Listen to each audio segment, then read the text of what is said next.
Mon mari PDG et sa maîtresse ont voulu m'humilier à la fête de l'entreprise. Ils m'ont forcé à porter une robe démodée pour exposer leur liaison et me faire divorcer. Mais leur plan a échoué quand tous les cadres m'ont salué, Madame la Présidente. Au moment où la voiture s'arrêta complètement, Julien Blanchard se pencha et détacha ma ceinture de sécurité. Le bout de ses doigts effleura mon poignet, ses mouvements aussi doux que chaque matin au cours des 3 dernières années, lorsqu'il glissait une mèche de cheveux rebelles derrière mon oreille. Sa voix avait juste ce qu'il fallait de chaleur. Ce soir, c'est le gala annuel de l'entreprise. Il est grand temps que tu fasses enfin une apparition, dit-il. Il tourna la tête pour me regarder. Un sourire aux lèvres, mais au fond de ses yeux se cachait une lueur que je ne connaissais que trop bien. C'était la certitude d'un chasseur regardant sa proie tomber dans un piège. Il marqua une pause d'1 seconde et ajouta, « Tu restes enfermé à la maison à faire le ménage tous les jours. Les gens commencent à penser que Julien Blanchard a épousé une femme de chambre. » Je baissai les yeux et enlevai un fil qui s'était accroché à l'ourlet de ma robe. Il m'avait jeté cette robe dans la voiture. Les étiquettes de prix n'avaient même pas été retirées. Le style était incroyablement démodé, semblant tout droit sorti d'un entrepôt de déstockage d'il y a 10 ans. Les talons hauts à mes pieds étaient également une demi-pointure trop grand, clairement sortis d'un placard au hasard à la dernière minute. « D'accord, » dis-je. Il eut un sourire satisfait et sortit le premier de la voiture. J'étais assise sur la banquette arrière, regardant par la fenêtre les marches blanches et le tapis rouge qui se déroulait devant l'hôtel Plaza Athénée. Les lumières étaient aussi vives que le jour. Un mur massif de photographes et de journalistes était aligné sur 2 rangées. Le gala annuel du groupe Blanchard. Toutes les personnalités éminentes de l'élite des affaires parisiennes étaient là. Je savais exactement pourquoi Julien avait organisé un tel spectacle ce soir. Il fit le tour pour m'ouvrir la portière.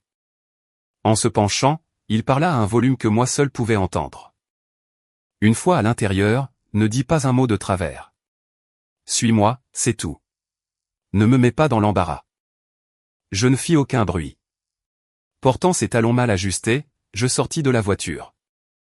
La peau de mes talons fut immédiatement écorchée, et une douleur aiguë me transperça les chevilles. Je restai ferme sans changer d'expression. Mon regard balaya l'immense écran LED devant l'hôtel, qui diffusait en boucle une vidéo promotionnelle du groupe Blanchard, accompagnée de 4 mots audacieux en lettres d'or, l'ère Julien. Julien ajusta son costume sur mesure, releva légèrement le menton et me jeta un regard du coin de l'œil.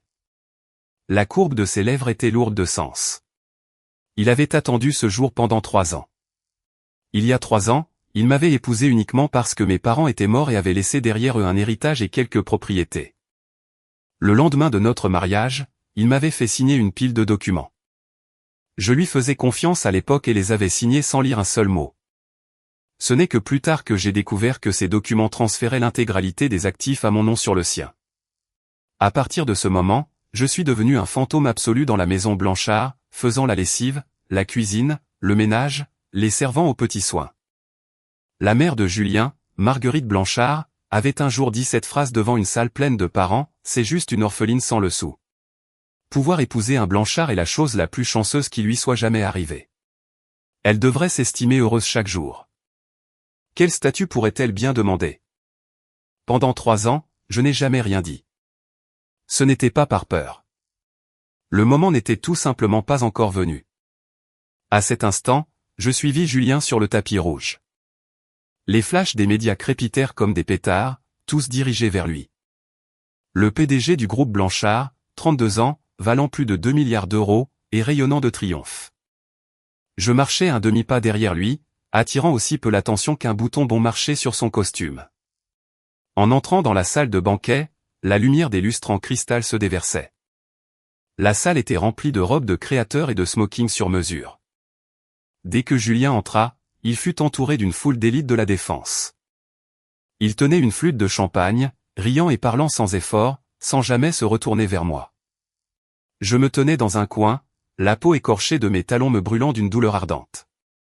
À ce moment, une femme dans une robe sirène bleu saphir se dirigea droit vers moi sur ses talons aiguilles. Chloé Dubois, l'amour de jeunesse de Julien. Elle était la fille unique de l'Empire Holding Dubois. Il y a 3 ans, quand Julien m'avait épousé, elle étudiait à l'étranger. Depuis son retour l'année dernière, elle était devenue extrêmement proche de Julien. Du haut en bas, tout le monde dans l'entreprise l'appelait la future Madame Blanchard. Le collier de diamants autour de son cou était une pièce que Julien avait achetée aux enchères le mois dernier pour 1,2 million d'euros. J'avais trouvé le reçu dans sa poche en faisant sa lessive. « Oh, tu es là aussi. » Chloé s'approcha de moi avec son champagne, me toisant de la tête aux pieds. Sa voix était juste assez forte pour que les 5 ou 6 personnes autour de nous puissent entendre. Julien est vraiment incroyable. Comment peut-il laisser n'importe qui entrer dans un endroit comme celui-ci? Quelques invités à proximité se couvrirent la bouche et rirent. Chloé pencha la tête, ses yeux se posant sur ma robe, et elle éclata de rire. De quelle décennie date cette robe?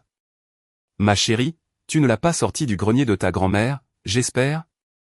Les rires autour de nous s'intensifièrent. Je ne parlais pas. Je la regardais juste en silence. Chloé sembla déconcertée par mon manque de réaction. Elle fronça les sourcils, s'approcha un peu plus et baissa la voix. Arrête de faire semblant d'être si calme. Laisse-moi te dire, Julien a organisé tout cet événement ce soir juste pour que tu réalises exactement où est ta place.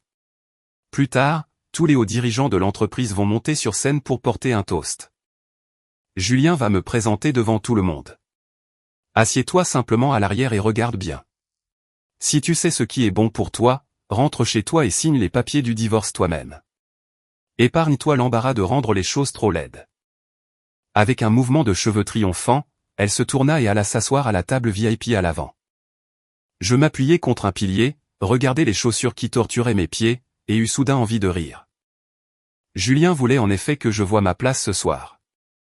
Il avait méticuleusement planifié ce gala, invité tous les cadres de l'entreprise, et spécifiquement placé Chloé à la table principale. Son but était de m'humilier en public et de me forcer à demander le divorce moi-même. De cette façon, il pourrait épouser ouvertement Chloé sans porter la mauvaise réputation d'avoir abandonné sa première femme. Il avait tout calculé parfaitement. Malheureusement, il avait manqué un détail crucial. Les lumières de la salle de banquet s'éteignirent soudainement une seconde. Puis, le projecteur sur la scène principale s'alluma. L'hôte se tenait sur scène, le visage radieux, et annonça « Accueillons le PDG du groupe Blanchard, Monsieur Julien Blanchard, sur scène pour quelques mots. » Des applaudissements tonitruants éclatèrent. Julien monta sur scène à grandes enjambées confiantes. Debout sous les projecteurs, l'air si triomphant qu'il en était presque lumineux. Il s'éclaircit la gorge et parla dans le microphone. Merci à tous d'être présents au gala annuel du groupe Blanchard ce soir. Ce soir, j'ai une annonce très importante à faire. Il marqua une pause, son regard traversant la foule pour se poser parfaitement sur moi. Ses yeux étaient remplis d'une pitié condescendante, comme s'il regardait un vieux déchet sur le point d'être jeté. Mais avant de faire cette annonce, j'aimerais inviter tous les hauts dirigeants du groupe Blanchard sur scène pour porter un toast à nos invités d'honneur. Merci à tous pour vos années de soutien au groupe. D'un geste de la main, les lourdes portes sur le côté de la salle de banquet s'ouvrirent soudainement. Tous les regards dans la pièce se tournèrent dans cette direction. Le sourire sur le visage de Julien s'approfondit. Il attendait de voir les cadres monter et lui porter un toast, attendant d'afficher son autorité absolue sur le groupe Blanchard devant tous les médias et les invités. Cependant, lorsque ces portes s'ouvrirent, ce ne furent pas seulement les cadres de l'entreprise qui entrèrent. En tête du groupe se trouvait le président du conseil d'administration du groupe Blanchard, Arthur Lefebvre. Derrière lui se trouvaient tous les membres principaux du bureau exécutif, du département financier, du département juridique et du département des investissements stratégiques. Une foule dense de plus de 30 personnes. Chacun d'eux portait les costumes noirs les plus formels, leurs expressions solennelles, leurs pas aussi synchronisés qu'un exercice militaire. Toute la salle de banquet tomba instantanément dans un silence de mort. Debout sur scène, le sourire sur le visage de Julien se figea une fraction de seconde. Il était le PDG. Logiquement, les cadres venant sur scène pour porter un toast devraient lui rendre hommage. Mais cette formation était clairement anormale. Qui était Arthur Lefebvre? C'était le véritable timonier du groupe Blanchard, le président du conseil d'administration. Normalement, même Julien le voyait rarement. Ce soir, non seulement il était venu, mais il avait amené avec lui tous les cadres principaux. Ce niveau de formalité était complètement anormal. Julien réagit rapidement. Il descendit immédiatement de la scène, souriant en s'approchant pour les saluer. Monsieur le président Lefebvre, qu'est-ce qui vous amène en personne? Arthur ne le regarda même pas. Il passa droit devant lui et s'arrêta brusquement juste en face de moi. L'air dans toute la salle de banquet sembla se solidifier. Le regard de tout le monde suivit les pas d'Arthur, atterrissant sur la femme dans le coin portant une robe démodée avec des talons qui la faisaient saigner. Arthur se retourna lentement. Derrière lui, les plus de 30 cadres principaux se tournèrent à l'unisson. La seconde suivante, Arthur Lefebvre, 63 ans, le vétéran impitoyable de la défense qui avait dominé le monde des affaires pendant 30 ans, s'inclina profondément et formellement devant moi, devant plus de 500 invités. Les plus de 30 cadres derrière lui s'inclinèrent profondément exactement au même moment, une mer de costumes noirs s'abaissant. Toute la salle de banquet était si silencieuse qu'on aurait pu entendre une épingle tomber. Arthur se redressa, me regardant d'un œil ferme. Sa voix n'était pas forte, mais elle résonna clairement dans tous les coins de la pièce. Madame la Présidente, tout a été arrangé exactement comme vous l'aviez ordonné. À cet instant, je vis le sang quitter complètement le visage de Julien. Il tourna brusquement la tête vers moi, ses pupilles se rétrécissant violemment. Ses lèvres tremblaient comme s'il voulait dire quelque chose, mais aucun mot ne sortit. Le verre de champagne dans sa main glissa et s'écrasa sur le sol. Le bruit du verre brisé explosa dans la salle de banquet silencieuse, frappant comme une gifle retentissante. Chloé se leva de son siège. L'autosatisfaction sur son visage n'avait même pas complètement disparu qu'elle se mêla à une stupeur et une terreur soudaine. Son visage entier se tordit en quelque chose d'inconnaissable.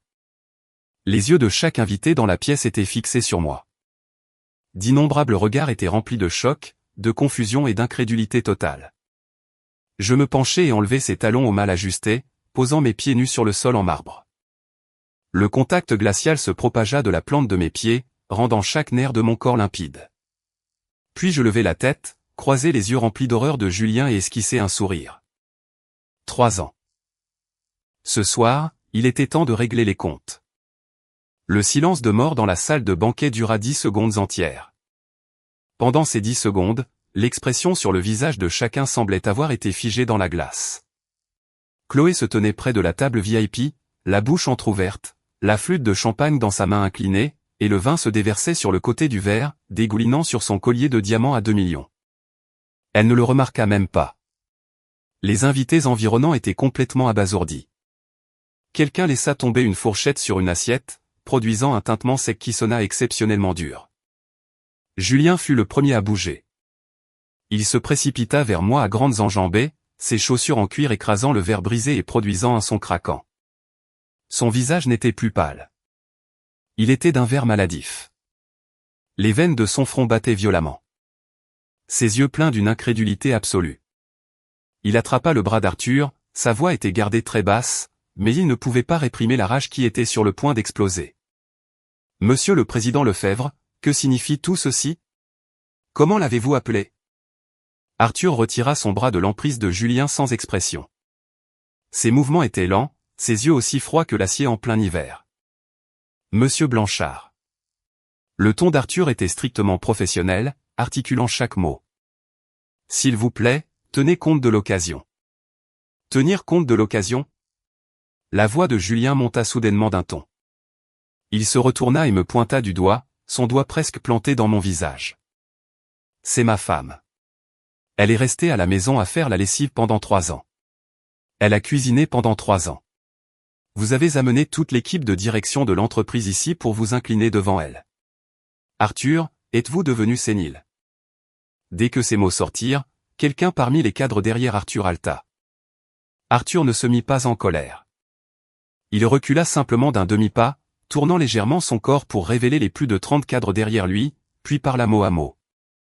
Madame Blanchard détient 67% des actions du groupe Blanchard. Elle est l'unique actionnaire majoritaire et la contrôleuse effective de la société. Il y a 3 ans, le fondateur de l'entreprise, Henri Blanchard, l'a clairement écrit dans son testament. Toutes les parts de la famille Blanchard lui sont entièrement léguées. Personne n'est autorisé à les diviser ou à les transférer. Julien, le bureau de PDG que vous occupez vous a été, au final, donné par votre femme. Cette phrase tomba comme une bombe, explosant directement dans la salle de banquet. La foule environnante éclata en un brouhaha. Quoi? le véritable contrôleur du groupe Blanchard n'est pas Julien. 67% des actions. Alors, qu'est-ce que Julien a entre les mains? Il a dit qu'il s'était construit tout seul et avait fait du groupe Blanchard un géant. Il s'avère que c'était la propriété de sa femme depuis le début. Les murmures affluèrent de toutes parts comme un raz-de-marée. Chaque phrase perçait les oreilles de Julien comme un couteau. Son teint passa d'un pâle mortel à un gris fer tordu. Ses lèvres tremblèrent plusieurs fois avant qu'il ne parvienne finalement à émettre un son. Impossible. Il secoua violemment la tête, la sueur perlant de son front. Il se retourna et me fixa, les yeux injectés de sang, la voix si rauque qu'elle semblait être expulsée de force de sa gorge. Tu m'as menti. Comment pourrais-tu avoir des actions dans le groupe? Tu n'es qu'une orpheline sans le sou. J'ai même géré ton héritage pour toi. D'où aurais-tu l'argent pour contrôler le groupe Blanchard? En le voyant dans cet état, une émotion indescriptible monta dans ma poitrine. Ce n'était pas de la satisfaction. Ce n'était pas de la tristesse. C'était un calme glacial jusqu'à l'os. 3 ans. Il montrait enfin son vrai visage. Le Julien qui jouait le mari doux, prévenant et parfait devant moi tous les jours agissait maintenant comme une bête sauvage acculée, montrant les crocs et rugissant contre moi. Parle, rugit-il. Il se jeta en avant, m'attrapant les épaules à 2 mains, utilisant une telle force qu'on aurait dit qu'il voulait m'écraser les os. Lâchez-la. Une voix grave intervint sur le côté. Monsieur Bernard, le chef de cabinet. Le même Monsieur Bernard, qui était habituellement profondément respectueux envers Julien et n'osait jamais parler fort. À cet instant, il tendit la main et serra le poignet de Julien. Alors que ses 5 doigts se resserraient, Julien laissa échapper un grognement de douleur étouffée et relâcha mes épaules. Monsieur Bernard le regarda froidement. Sa voix n'était pas forte, mais elle portait une autorité indiscutable. Monsieur Blanchard, veuillez surveiller votre comportement. Si vous posez à nouveau la main sur Madame la Présidente, la sécurité est juste à l'extérieur. Julien recula de 2 pas, l'air de quelqu'un qui venait de se prendre une gifle. Il regarda autour de lui. Le visage d'Arthur était sombre. Monsieur Bernard le foudroyait du regard. Les plus de 30 cadres le regardaient tous avec des yeux qui semblaient observer un clown dansant. Dans la salle de banquet, plus de 500 invités regardaient. Certains brandissaient leur téléphone pour enregistrer. D'autres chuchotaient entre eux. Les expressions sur certains visages signifiaient clairement une chose, Julien est complètement fini. Il paniqua. Il paniqua complètement. Non, attendez. Il prit une profonde inspiration, essayant désespérément de se calmer. Il leva la main et tira sur sa cravate, sa voix s'adoucissant un peu. Il doit y avoir un malentendu. Elle et moi sommes légalement mariés. Comment les affaires entre un mari et une femme se sont-elles transformées en une discussion sur des actions? Monsieur le Président Lefebvre, vérifiez à nouveau. Les capitaux propres du groupe Blanchard ne peuvent pas lui appartenir. À la mort du fondateur, quand Henri Blanchard est décédé, le testament a été scellé par le service juridique avec un accord de non-divulgation strict de 3 ans. Monsieur Martin, le chef du service juridique, sortit de la foule. Dans ses mains, il tenait un document, la couverture estampillée d'un sceau de cire rouge vif. Il tendit le document devant Julien et dit calmement, « Ce soir, la période de non-divulgation a officiellement expiré. La confirmation des capitaux propres de Madame Blanchard et les modifications du registre de la société ont toutes été effectuées auprès de l'État. Voici le document original. Avez-vous besoin de l'inspecter personnellement ?» Julien fixa le document, sa pomme d'Adam se soulevant violemment. Il ne tendit pas la main pour le prendre parce qu'il n'osait pas. Il savait que ce document était réel. Il connaissait trop bien le style du fondateur. Quand Henri Blanchard était en vie, il était célèbre à la Défense pour sa poigne de fer. Partant de rien, il avait fait passer le groupe Blanchard d'une petite entreprise à un empire de plusieurs milliards de dollars. Il n'avait cru qu'à une seule vérité toute sa vie, garder la lignée pure et l'héritage familial intact. Julien était son petit-neveu. Il n'était pas de la lignée directe. La lignée directe du fondateur ne comprenait qu'une seule personne, sa fille unique. Après son mariage, elle avait eu une fille. Plus tard, le couple avait été tué dans un tragique accident de voiture. Cette jeune fille fut élevée en secret par le patriarche. Cette fille, c'était moi. Juste avant le décès d'Henri Blanchard, il m'appela à son chevet, me prit la main et prononça ces dernières paroles. Il dit, le groupe Blanchard t'est laissé. À l'époque, ton père s'est brouillé avec moi pour épouser ta mère. Je l'ai mis à la porte et j'ai confisqué toutes ses actions. Finalement, ils sont tous les deux morts. Le plus grand regret de ma vie est de ne jamais avoir pu me réconcilier avec ton père. Cet empire est ce que je leur dois, et il t'est donné. Ne touche pas aux capitaux propres pendant 3 ans. Laisse ces gens ambitieux et agités se révéler. Le moment venu, règle les comptes avec eux un par un. J'ai fait exactement cela. J'ai caché mon identité, épousé un Blanchard, et enduré un mépris sans fin en tant qu'orpheline juste pour voir à quel point Julien et cette famille pouvaient être sans vergogne. Au cours de 3 ans, ils ont montré toutes leurs dents.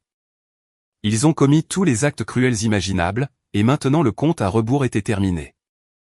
Je fis un pas en avant. Monsieur Bernard s'écarta immédiatement. Les lumières de la salle de banquet m'atteignirent. Je me tenais pieds nus sur le marbre. La peau écorchée de mes pieds ne me faisait plus mal. Elle fut remplacée par une sensation de clarté absolue sans précédent. Je regardais Julien et prononçais mes premiers mots de la nuit. Tu as dit que j'étais une orpheline sans le sou. Ma voix n'était pas forte, mais dans la salle de banquet silencieuse, chaque mot était limpide. Mon père, Richard Blanchard, était le fils unique du fondateur. Ma mère, Caroline Lambert, était la fille aînée de la famille Lambert de Paris. Ils sont décédés dans un accident de voiture il y a 23 ans. La famille Blanchard a scellé toutes les informations au public. À partir de ce moment, j'ai été élevé en secret par mon grand-père et on m'a donné un nouveau nom. Pour le monde extérieur, la lignée directe de la famille Blanchard était coupée depuis longtemps. Je marquai une pause, mon regard balayant tous les visages stupéfaits dans la pièce. Elle n'était pas coupée. J'étais caché. Les jambes de Julien cédèrent. Il dut s'agripper au bord d'une table voisine juste pour rester debout. D'énormes perles de sueur coulaient sur son front. Il ouvrit la bouche plusieurs fois, sa voix si rauque qu'elle semblait avoir été grattée par du papier de verre. Donc, pendant ces 3 dernières années, je vous ai coupé, les coins de ma bouche se retroussant. Merci à la famille Blanchard de m'avoir laissé voir clairement ce qu'est la nature humaine. Un bruit sec retentit soudainement de la table VIP. Le verre dans la main de Chloé s'était finalement complètement brisé sur le sol. Son corps entier semblait avoir été vidé de ses os alors qu'elle s'affaissait dans sa chaise. Son maquillage impeccable était à moitié ruiné. Ses lèvres pâles tremblaient. Et elle me fixait comme si elle regardait un fantôme sortir de l'enfer.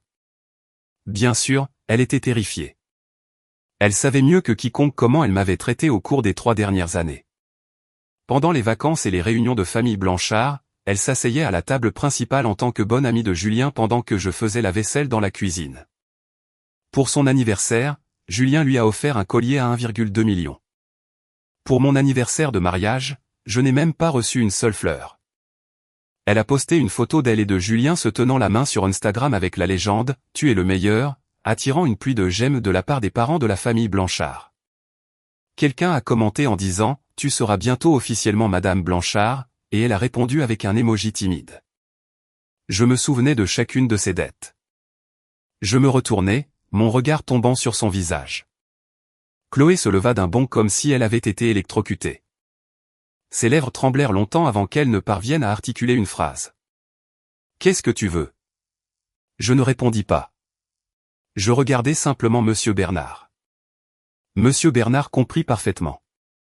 Il sortit un smartphone de la poche de son costume, baissa les yeux et tapa 2 fois sur l'écran. 3 secondes plus tard, le téléphone de Chloé sonna. Elle baissa les yeux et son visage entier devint d'un gris cendré en un instant. Holding Dubois. Elle leva les yeux, sa voix si aiguë qu'elle se brisa. Pourquoi ? Pourquoi le service juridique du groupe Blanchard m'enverrait-il une lettre de mise en demeure ? Qu'est-ce que cela signifie ? Que voulez-vous dire par suspicion de fraude commerciale ? Monsieur Bernard dit sans expression.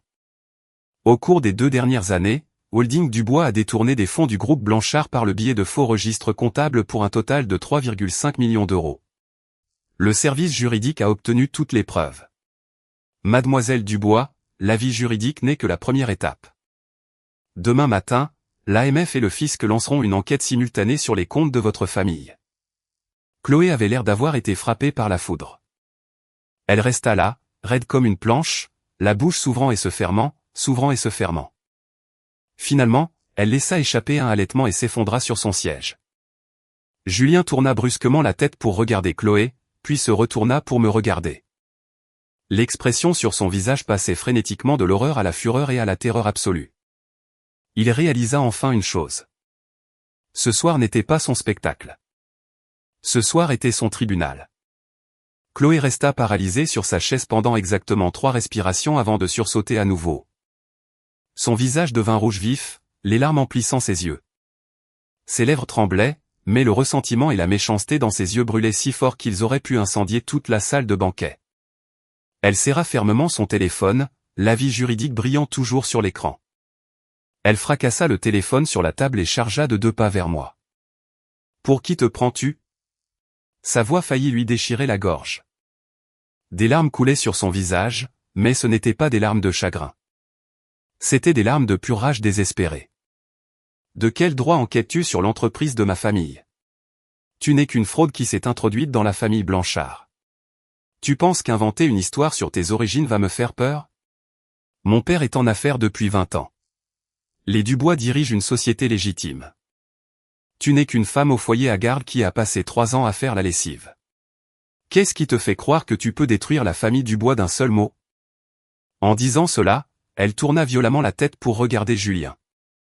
Sa voix était aiguë et stridente, comme une femme qui se noie s'agrippant à une dernière paille.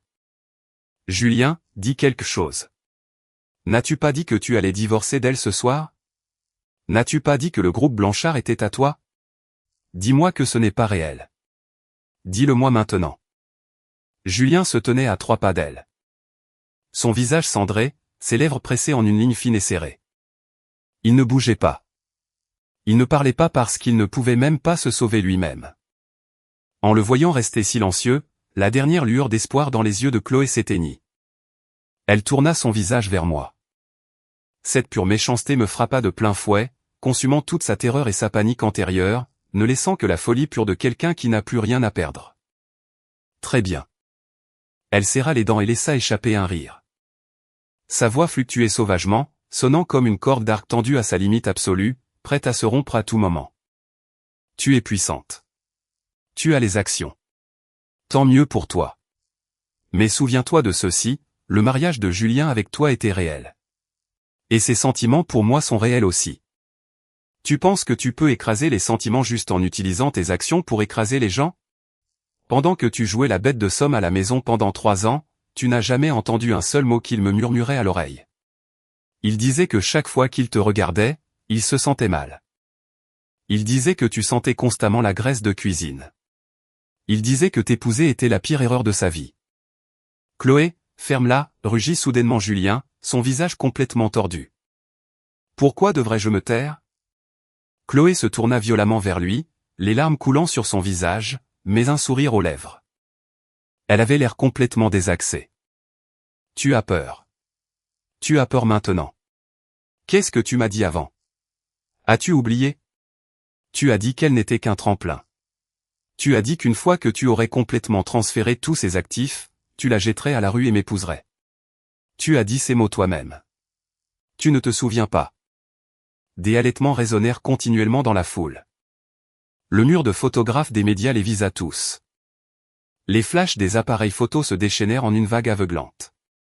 Le sang quitta complètement le visage de Julien en une fraction de seconde. Les muscles de sa mâchoire se contractèrent violemment. Il voulait argumenter, mais il ne pouvait pas forcer un seul mot à sortir parce qu'il l'avait en effet dit. Chaque mot. En le voyant ainsi, Chloé se mit soudainement à pleurer et à rire en même temps. Chancelant sur ses pieds, elle se retourna pour me faire face. Elle essuya ses larmes avec le dos de sa main et leva le menton, essayant désespérément de maintenir un dernier lambeau de dignité. Mais cette dignité, sous son maquillage ruiné et son expression incontrôlable, était brisée au-delà de toute réparation. Madame. Madame Blanchard. Elle changea la façon de s'adresser à moi, son ton s'adoucissant, mais des aiguilles se cachaient dans cette douceur. J'admets ma défaite. S'il vous plaît, faites preuve de pitié concernant la famille Dubois. Je n'apparaîtrai plus jamais devant vous. Quant à Julien, Elle jeta un coup d'œil à Julien, se mordant la lèvre inférieure. Si vous le voulez toujours, je vous le rends. En entendant cela, je ris soudainement. Me le rendre? Je fis un pas en avant, marchant pieds nus sur le marbre froid. La sensation glaciale se propagea clairement de la plante de mes pieds. Je regardai Chloé, ma voix très légère, mais elle la fit frissonner de tout son corps. Tu penses que je suis ici ce soir pour me battre avec toi pour un homme? Chloé se figea. Je levai un doigt et le pointai sur Julien, mes yeux ne quittant jamais le visage de Chloé. Lui? Où étais-tu il y a 3 ans quand il a transféré tous les actifs à mon nom? Où étais-tu quand j'étais enceinte et qu'il m'a forcé à signer une renonciation de propriété? Où étais-tu à Noël quand cette vieille sorcière de belle-mère m'a fait m'agenouiller sur la terrasse pour frotter les pierres? Chloé ouvrit la bouche mais ne put répondre. Tu ne savais pas, n'est-ce pas? Parce que quand ces choses se passaient, tu étais en vacances avec lui à Saint-Barth, postant des photos de vous tenant la main sur Instagram. Je fis un autre pas en avant, me tenant face à elle, assez près pour qu'elle puisse clairement voir chaque once de glace dans mes yeux. Alors, Chloé, tu penses que tu vaux la peine que je te cible? Tu te surestimes complètement. Tu n'es rien d'autre qu'une maîtresse stupide et arrogante que Julien a trouvée sur le côté. Tu n'es même pas qualifié pour être mon adversaire. Le visage de Chloé devint d'une blancheur éclatante, comme si tout le sang avait été drainé de son corps. Quant à Holding Dubois, je penchai la tête. Mon ton est désinvolte, comme si je commentais le beau temps. Ces 3,5 millions d'euros appartiennent au groupe Blanchard. Chaque centime est l'argent du groupe, et maintenant c'est mon argent. Ai-je besoin de te consulter pour récupérer mon propre argent? Monsieur Bernard intervint au moment précis, sa voix professionnelle et impitoyable. Mademoiselle Dubois, un détail à ajouter. L'année dernière, Holding Dubois a utilisé des factures fiscales frauduleuses pour détourner des fonds de la chaîne d'approvisionnement du groupe Blanchard. Ce montant atteint déjà le seuil d'inculpation pénale fédérale. Demain, lorsque l'équipe d'enquête du fisc interviendra, si votre père coopère en restituant tous les fonds et en avouant volontairement, il pourrait avoir une chance de plaider coupable. Bien sûr, cela dépend entièrement de la volonté de Madame Blanchard de plaider en sa faveur pour obtenir la clémence. Le corps de Chloé vacilla. Elle tendit la main, essayant de s'agripper à quelque chose, mais ses doigts ne rencontrèrent que le vide. Elle tomba en avant, ses genoux heurtant le marbre avec un bruit lourd et sourd. Madame. Madame Blanchard. Sa voix se brisa finalement complètement, sortant de sa gorge avec un gémissement sanglotant et suppliant. S'il vous plaît, je vous en supplie. J'avais tort. J'avais vraiment tort. S'il vous plaît, ne touchez pas à mon père. Il est vieux. Il a des problèmes cardiaques. Elle s'agenouilla sur le sol, tendant la main pour attraper l'ourlet de ma robe. Je la regardai et me souvins de quelque chose. L'été dernier, dans la propriété de Deauville, la famille Blanchard organisait un dîner. Je sortis de la cuisine en portant un plat. Chloé était assise à côté de Julien, souriante. Elle me tendit un verre et dit, « Tu as travaillé si dur. Laisse-moi porter un toast à ta santé. » Je le pris et bus une gorgée, pour me rendre compte que le verre était rempli de vinaigre blanc pur. Toute la table éclata de rire. Julien riait le plus fort. Chloé se couvrit la bouche, gloussant, et dit d'une voix écœurante de douceur, « Oh mon Dieu, tu as tellement l'habitude de cuisiner que tu ne peux même plus faire la différence entre le vin et le vinaigre. » Cette nuit-là, je suis retourné dans ma chambre et j'ai vomi toute l'acidité qui me retournait l'estomac. À cet instant, elle était à genoux à mes pieds, ses cheveux enchevêtrés. Le maquillage sur son visage complètement maculé, pleurant et tremblant de tout son corps. Je me penchai, me rapprochant de son oreille, ma voix si basse qu'elle seule pouvait l'entendre. « Mademoiselle Dubois, je me souviens encore de ce verre de vinaigre que vous m'avez fait boire. » Elle sursauta violemment, ses pleurs s'arrêtant brusquement comme si quelqu'un venait de l'étrangler. Je me redressai, ne la regardant plus, mon regard balaya toute la pièce, pour finalement se poser sur Julien. Il se tenait là, le visage cendré, les yeux hagards. Quelque part en cours de route, le devant de son costume avait été trempé par une énorme tache de champagne renversée. Il avait l'air absolument pathétique. « Monsieur Bernard, dis-je.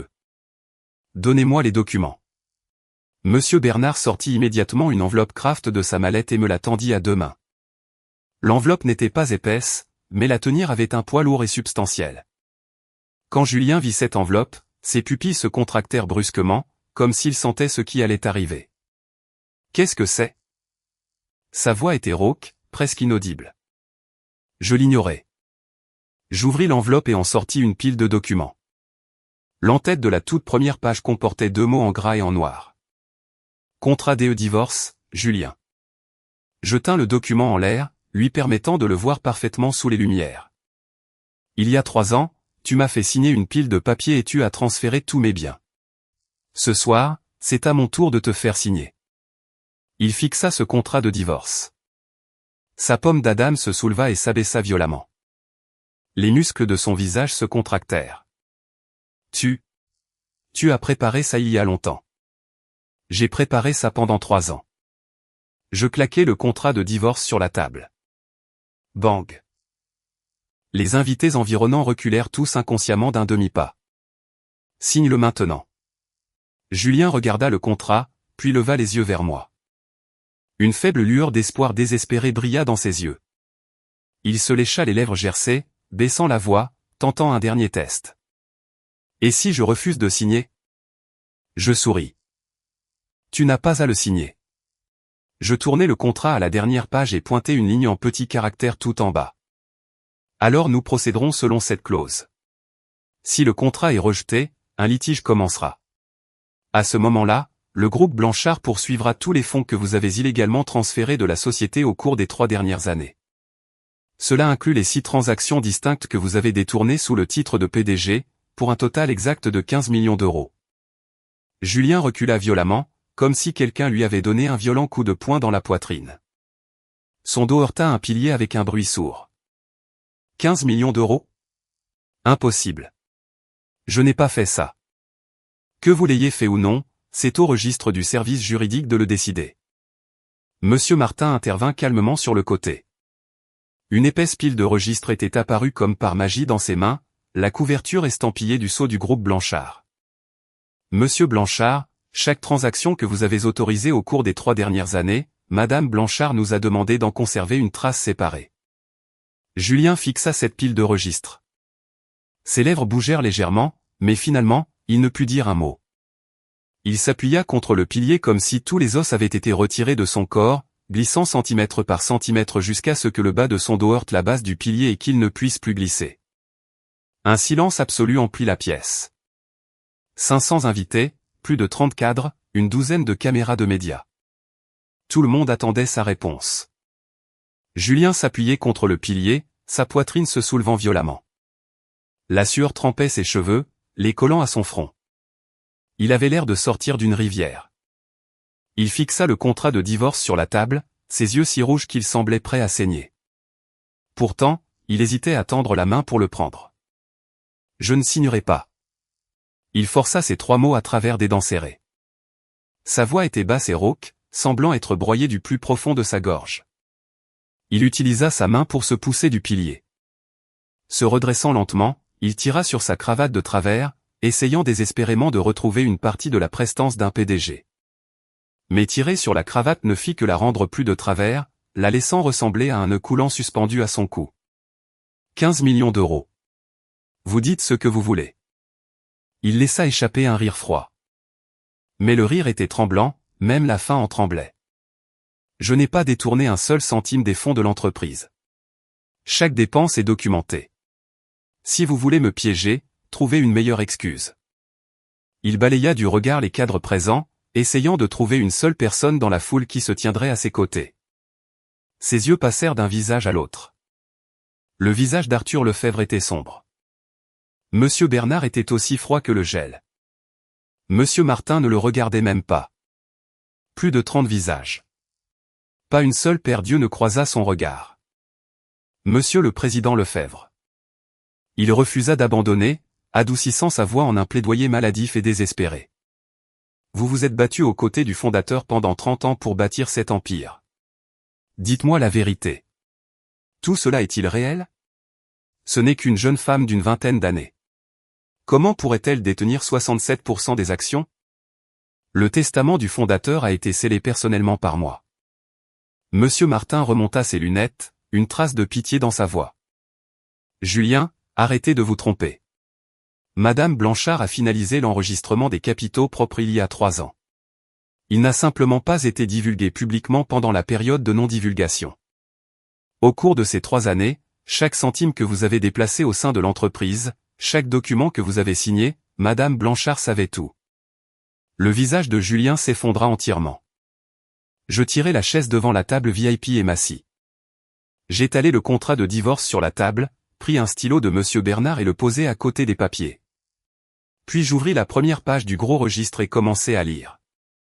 12 mars, il y a 2 ans, sous couvert de frais d'expansion du marché, Julien Blanchard a transféré 3 millions d'euros du compte de l'entreprise. Objectif réel, acheter un pantouse de luxe dans le Triangle d'Or pour Chloé Dubois. Ma voix n'était pas forte, mais la salle de banquet était bien trop silencieuse.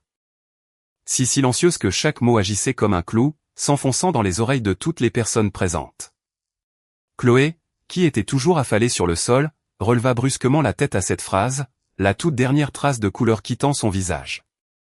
Elle avait vécu dans ce pantouse du Triangle d'Or pendant 2 ans. Elle avait posté des dizaines de photos sur les réseaux sociaux, souhaitant que le monde entier sache qu'elle vivait dans une propriété de luxe de premier ordre. Maintenant, tout le monde savait qu'il avait été acheté avec l'argent du groupe Blanchard. 5 juin, il y a 2 ans, sous couvert de divertissement professionnel, Julien Blanchard a dépensé 500 000 euros. Objectif réel, emmener Chloé Dubois en vacances de 2 semaines à Bora Bora. Vol aller-retour en première classe, séjour dans un complexe hôtelier 7 étoiles.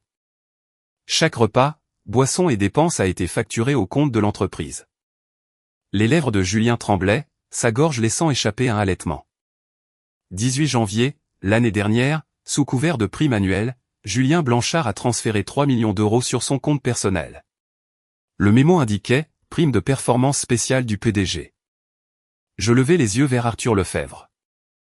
Monsieur le Président Lefebvre, selon les statuts de l'entreprise, le PDG a-t-il le pouvoir de s'accorder une prime de performance de 3 millions d'euros ? Arthur répondit d'une voix grave, non. La rémunération et les primes du PDG doivent être approuvées par le conseil d'administration. Julien Blanchard n'a jamais soumis de demande de prime de performance. Il s'agit donc d'un détournement de fonds privés. 9 avril, l'année dernière, Julien Blanchard a transféré une propriété commerciale appartenant à l'entreprise, évaluée à 7 millions d'euros, à une société écran enregistrée à son nom pour un prix de 1 million d'euros.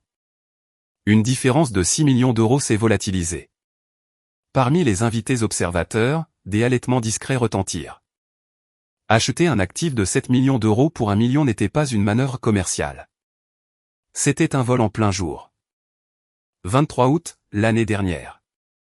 Assez, rugit violemment Julien, agissant comme une bête piégée poussée à la limite absolue. Sa poitrine se soulevait violemment.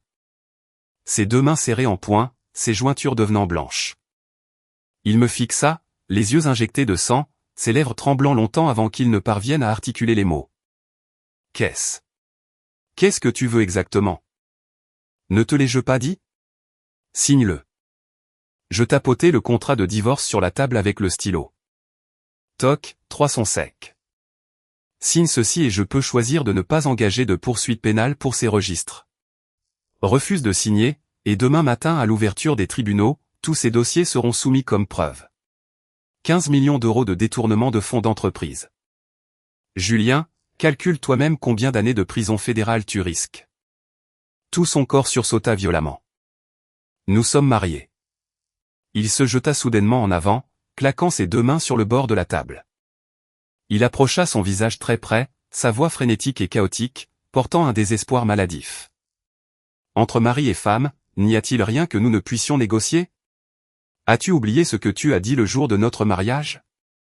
Tu as dit que tu me ferais toujours confiance. Je t'ai fait confiance. Je levai les yeux vers lui, mon regard si calme qu'il me surprit même moi-même. Je t'ai fait confiance pendant 3 années entières. Tu m'as aidé à gérer mes finances et tu as transféré tout l'héritage de mes parents. Tu m'as bien traité, puis tu t'es retourné et tu as fait de moi la bonne gratuite de la maison. Tu as dit que tu serais fidèle à ce mariage et tu as gardé Chloé à tes côtés pendant 2 ans et demi. Tout le monde dans la famille Blanchard le savait et personne ne me l'a dit. Est-ce cela que tu appelles un mariage ? Julien ouvrit la bouche, une série de halètements secs et essoufflés s'échappant de sa gorge. Il ne put dire un seul mot. Ses yeux devinrent soudainement rouges. Cette fois, ce n'était pas de rage ou de terreur. C'était un effondrement total et vide après que son masque ait été complètement arraché. Donc, chaque jour pendant ces 3 dernières années, tu faisais semblant. Tu me souriais tous les jours, lavais mes vêtements, cuisinais pour moi, allais aux réunions de la famille Blanchard avec moi, et tu as même baissé la tête pour t'excuser quand ma mère t'insultait. Tout était entièrement un mensonge. Pas entièrement. Je pris le stylo, le fis tourner 2 fois et le reposai à côté du contrat. Cuisiner et nettoyer était réel. Mon attachement à ce foyer était réel aussi. Pendant les 6 premiers mois, je voulais sincèrement vivre une belle vie avec toi. Même sans amour, je voulais construire ce mariage. Après tout, tu étais mon mari de nom, la personne la plus proche qu'il me restait au monde en dehors de mon grand-père. Et puis quoi? Puis j'ai découvert que tu m'avais épousé depuis le début juste pour l'argent. Je sortis un autre document de mon côté, l'ouvris et le fis glisser devant Julien. C'était un relevé bancaire. La date était d'il y a 3 ans, 1 mois avant notre mariage. Avant même de me rencontrer, tu avais déjà enquêté sur mes antécédents de manière approfondie. Tu savais exactement combien j'avais d'héritage et combien de propriétés étaient à mon nom. Tu as calculé chaque étape, de l'orchestration d'une rencontre fortuite à la demande en mariage, en passant par l'obtention du certificat de mariage et le transfert de mes biens après le mariage. Chaque étape était parfaitement planifiée. Julien, tu ne m'as pas épousé. Tu as épousé mon argent. Julien fixa ce relevé bancaire. Il avait l'air comme si son âme avait été aspirée hors de lui. Debout, hébété, ses lèvres bougèrent, laissant échapper un faible son. Comment as-tu eu ça? Mon grand-père m'a laissé plus que les parts du groupe Blanchard. J'étalai tous les documents sur la table, un par un. Chaque document était une preuve irréfutable de ses actions au cours des 3 dernières années. Il m'a également laissé une équipe d'enquête qu'il a formée lui-même. Tout ce que tu as fait au cours des 3 dernières années, chaque centime que tu as dépensé, chaque personne que tu as rencontrée, j'en ai une trace. L'atmosphère dans la salle de banquet était devenue suffocante. À un moment donné, Chloé s'était relevée du sol. Elle était assise, tremblante dans un coin, trop terrifiée pour même crier. Les invités environnants retenaient leur souffle, regardant la scène se dérouler. La lumière dans ses yeux s'éteignit complètement. La pointe du stylo rencontra le papier. Le son du grattage exceptionnellement clair dans la salle silencieuse. Trait par trait, il signa son nom. La signature était tordue et brouillonne, comme si elle avait nécessité chaque once de force qui lui restait. À la seconde où il termina le dernier trait, le stylo glissa de sa main, tomba sur la table, roula 2 fois avant de s'arrêter. Julien recula d'un pas, puis d'un autre, puis, comme un ballon dégonflé, il s'effondra sur le sol. Son costume était un fouillis de plis, sa cravate pendant près de son oreille. Ses cheveux parfaitement coiffés tombèrent à plat, couvrant la moitié de son visage. Il leva les yeux vers moi, ses yeux injectés de sang, ses lèvres tremblants, émettant un halètement presque inaudible. J'ai signé. Il semblait se parler à lui-même ou essayer de confirmer quelque chose. J'ai signé. Je ramassai le contrat de divorce et le vérifiai de haut en bas. La signature était correcte. Le sceau du notaire serait ajouté plus tard. Je tendis le document à Monsieur Bernard. Monsieur Bernard le prit à 2 mains et le plaça soigneusement dans sa mallette. Puis je me levai, me tournant pour faire face à la salle de banquet pleine d'invités. Les yeux de tout le monde étaient fixés sur moi. Il y avait du choc, de l'admiration, de la peur et l'excitation des gens qui aimaient regarder une catastrophe se dérouler. Les caméras des médias étaient toutes dirigées directement sur moi, les flashs s'enchaînant pour créer une lumière de jour. Je balayais chaque visage, mon regard se posant finalement sur une silhouette assise à la table VIP. La mère de Julien, Marguerite Blanchard. Elle était assise à la place la plus intérieure de la table principale. Depuis le moment où je suis entré jusqu'à maintenant, elle était restée assise là sans bouger. En ce moment, son visage était complètement illisible, à l'exception de la maintenant sa tasse de thé, qui tremblait violemment. Marguerite, j'ai toujours voulu te poser une question. Étais-tu heureuse ce jour-là? Le visage de Marguerite devint d'une blancheur éclatante. Elle ouvrit la bouche pour parler, mais avant qu'elle ne puisse dire un mot, les lourdes portes de la salle de banquet furent violemment poussées de l'extérieur. Une femme dans un tailleur pantalon noir et élégant entra à grands pas sur des talons hauts. C'était la sœur cadette de Julien, Olivia Blanchard. Ses cheveux étaient soigneusement tirés en arrière, son maquillage impeccable et professionnel. Un seul regard suffisait pour comprendre qu'elle était venue directement du bureau. Elle se tint à l'entrée et balaya la pièce du regard. Ses yeux passèrent de Julien, affalé sur le sol, à Chloé tremblante dans le coin, pour finalement se poser sur moi. Son expression changea. Elle ne paniqua pas comme Julien, ni n'essaya de sauver la face de force comme Marguerite. Son expression était complexe, choquée et incrédule, mais c'était surtout la vivacité d'esprit de quelqu'un qui retrouve rapidement son sang-froid. « Excusez-moi » lança-t-elle, gardant sa voix incroyablement stable, et traversa rapidement la foule vers moi. Elle ne regarda personne d'autre. Ses yeux restèrent fixés sur moi. Le cliquetis staccato de ses talons sur le marbre était rapide et parfaitement mesuré. Elle s'arrêta à 3 pas de moi, jeta un coup d'œil à sa mère, Marguerite, prit une profonde inspiration et se retourna pour me faire face. « Écoutez-moi. Je n'ai qu'une seule question. Ce que le président Lefebvre a dit est-il vrai? Êtes-vous de la lignée directe de la famille Blanchard? » C'est vrai. Olivia pinça fermement les lèvres, restant silencieuse pendant environ 3 secondes. Puis elle fit quelque chose que personne dans la pièce n'attendait. Elle recula d'un demi-pas, se tint parfaitement droite et m'offrit une profonde et respectueuse révérence. « Madame Blanchard. » Elle se redressa, son ton entièrement professionnel. « Je suis Olivia Blanchard, directrice marketing du groupe Blanchard. Je me présente à vous en fonction de la hiérarchie de l'entreprise. Quoi qu'il arrive entre vous et mon frère, veuillez évaluer ma position et mon travail de manière objective. Je ne laisserai pas les sentiments personnels interférer avec les affaires de l'entreprise. » Cette jeune femme était entièrement différente de son frère. Je la regardai et hochai la tête. J'ai vu vos évaluations de performance. Elles sont impeccables. Le chiffre d'affaires du département marketing a augmenté de 40% au cours des 2 dernières années sous votre direction. Vous avez mérité ce poste grâce à vos propres capacités. Vous n'avez rien à craindre. Olivia laissa échapper un soupir de soulagement visible, ses épaules s'affaissant de quelques centimètres. Mais Marguerite n'allait pas l'entendre de cette oreille. Elle se leva d'un bond de sa chaise, attrapant le bras de sa fille, sa voix perçante et stridente. « Olivia, pourquoi t'inclines-tu devant elle? Elle a ruiné ton frère et tu veux toujours travailler pour elle?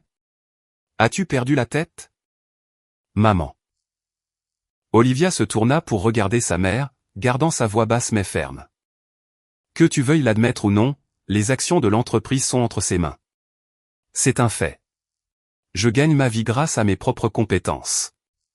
Je n'ai pas besoin de compter sur mon frère pour me jeter un poste de charité. » Qu'est-ce que tu viens de dire? Tu appelles ça la charité de ton frère?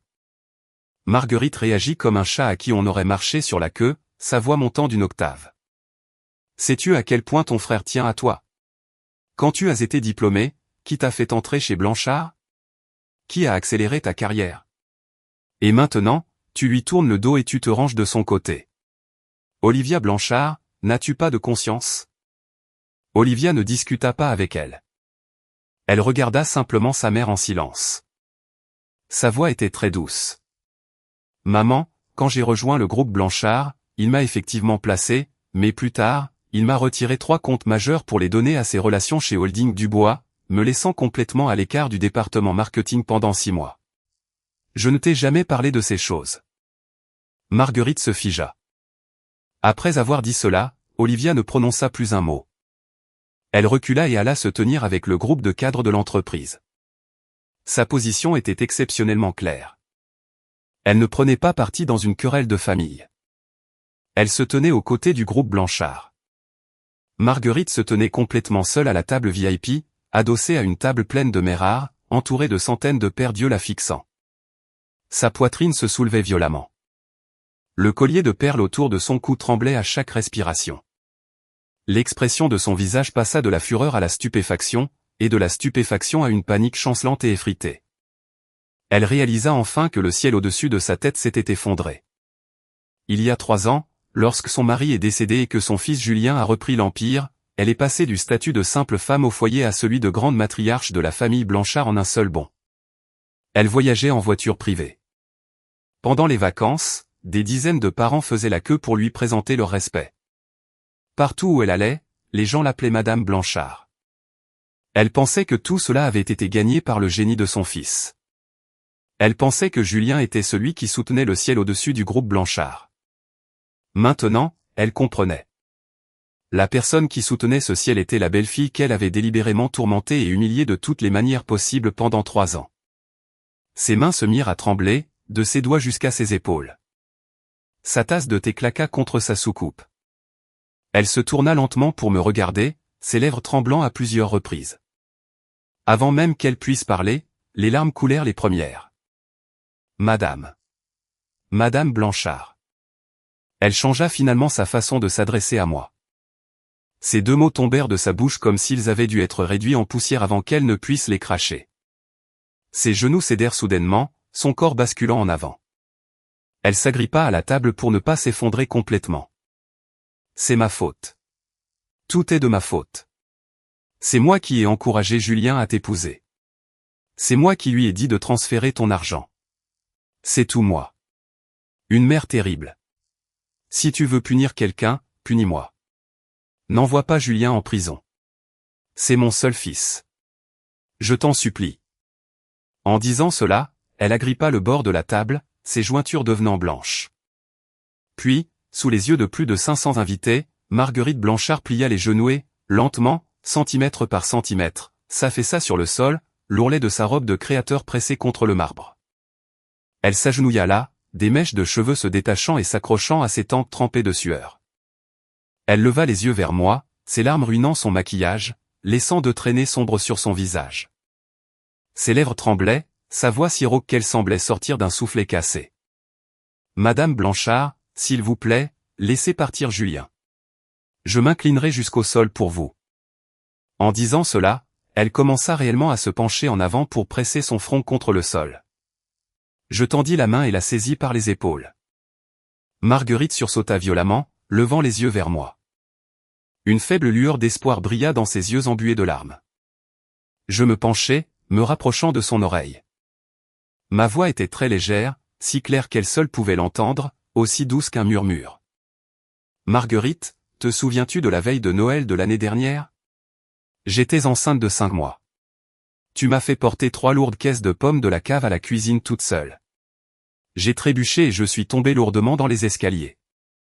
Le corps de Marguerite devint complètement rigide. J'étais allongée sur le sol, agonisante, transpirant abondamment. Tu te tenais à la porte de la cuisine en regardant, tenant une tasse de thé chaud, et tu m'as dit une phrase. Tu as dit, une petite chute ne va pas te tuer, arrête d'être si fragile. Mes mains reposaient toujours sur ses épaules, sentant son corps trembler violemment. Plus tard, j'ai fait une fausse couche. Dans le lit d'hôpital, tu es venu me voir. Tu as jeté un sac d'oranges à côté de mon oreiller et tu as dit, dépêche-toi de guérir, il y a des corvées à faire à la maison. La toute dernière trace de couleur quitta le visage de Marguerite. Ses pupilles se rétrécirent à la taille de tête d'épingle. Sa bouche s'ouvrit et se ferma, s'ouvrit et se ferma. Elle tremblait comme une feuille, mais ne pouvait pas prononcer une seule syllabe. Je n'ai pas mangé les oranges. J'ai gardé les peaux. Je me redressai et relâchai ses épaules, la regardant. Marguerite, tu me demandes pardon? Très bien, dis-moi. L'enfant que je n'ai jamais eu, qui va me le rendre? Un silence de mort totale. Marguerite était à genoux sur le sol, comme si cette phrase lui avait transpercé le corps. Toute sa dignité et sa fierté s'évanouirent en cendres en un instant. Elle ouvrit la bouche et laissa échapper un halètement rauque, ressemblant à une plainte dans un cri, complètement faux. Julien se releva péniblement du sol, trébuchant en avant pour attraper sa mère. Maman, lève-toi. Ne la supplie pas. Sa voix était rauque et brisée, ses yeux rouges alors qu'il traînait sa mère du sol. Elle ne nous laissera pas partir. La supplier est inutile. Elle a enduré cela pendant 3 ans juste pour aujourd'hui. Marguerite fut relevée, son corps complètement mou alors qu'elle s'appuyait contre lui. Son visage était maculé de larmes. Elle leva les yeux vers moi, ses yeux troubles et vieillis remplis d'une terreur et d'une incrédulité absolue. C'était comme si, jusqu'à cet instant précis, elle comprenait enfin que chaque chose qu'elle m'avait faite au cours des 3 dernières années, j'en avais gardé une trace méticuleuse, n'oubliant jamais un seul instant. Olivia se tenait dans la foule, les lèvres serrées, une fine couche d'humidité dans les yeux. Elle détourna le visage et ne s'avança pas. La salle de banquet resta silencieuse pendant un long moment. Finalement, Arthur Lefebvre rompit le silence. Il s'approcha de moi, s'inclinant légèrement, sa voix profonde et puissante. « Madame la Présidente, la dernière étape du changement de registre de la société nécessite votre signature. De plus, l'équipe de relations publiques surveille l'opinion publique en ligne. Ce qui s'est passé ce soir deviendra viral sur Internet très bientôt. Le service des relations publiques a rédigé les communiqués de presse. Quand souhaitez-vous qu'ils soient publiés ? » Je me tournai pour faire face à toute la salle. Ma voix n'était pas forte, mais elle commandait chaque coin. Puisque tous les amis des médias sont présents, j'annoncerai 2 choses. Premièrement, avec effet immédiat, je prends officiellement la direction du groupe Blanchard. Julien Blanchard est démis de ses fonctions de PDG. Arthur Lefebvre assurera l'intérim. La nouvelle structure organisationnelle sera annoncée dans les 3 jours. Deuxièmement, je jetai un coup d'œil au coin où Chloé était recroquevillée, incapable de crier, puis à Marguerite tremblant de manière incontrôlable sur une chaise, et enfin je regardai Julien. Deuxièmement, concernant la suspicion que Julien Blanchard a détourné 15 millions d'euros des fonds du groupe Blanchard au cours des 3 dernières années, le service juridique du groupe a officiellement signalé cela aux autorités. Toutes les preuves ont été remises. Ce n'est pas une vendetta personnelle. C'est un crime financier interne à l'entreprise. Il sera traité par le système judiciaire conformément à la loi. Julien se figea, tenant toujours le bras de sa mère. Il leva lentement les yeux vers moi. La dernière petite étincelle de lumière dans ses yeux s'éteignit, ne laissant qu'un vide infini et sans fond. Il ouvrit la bouche pour parler, mais ne dit finalement rien. Il serra seulement sa mère un peu plus fort. Le bruit des obturateurs de la section des médias rugit comme un tsunami.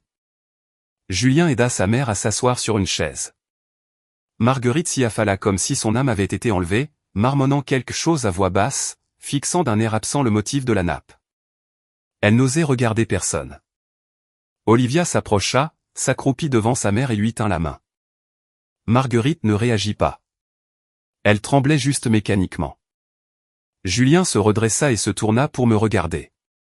Ses yeux étaient si rouges qu'ils semblaient prêts à saigner. Mais cet effondrement terrifié s'estompait lentement. À sa place, un calme à la limite de la folie.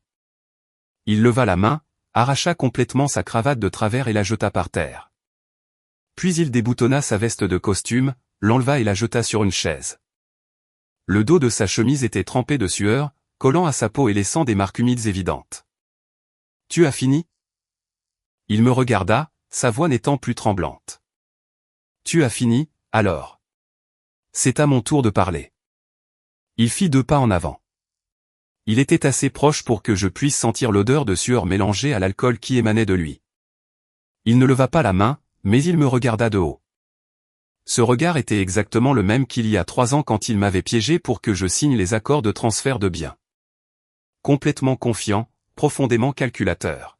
« Tu veux me poursuivre pour détournement de fonds ? Vas-y », il laissa échapper un rire froid. Sa voix n'était pas forte, mais il accentua lourdement chaque mot.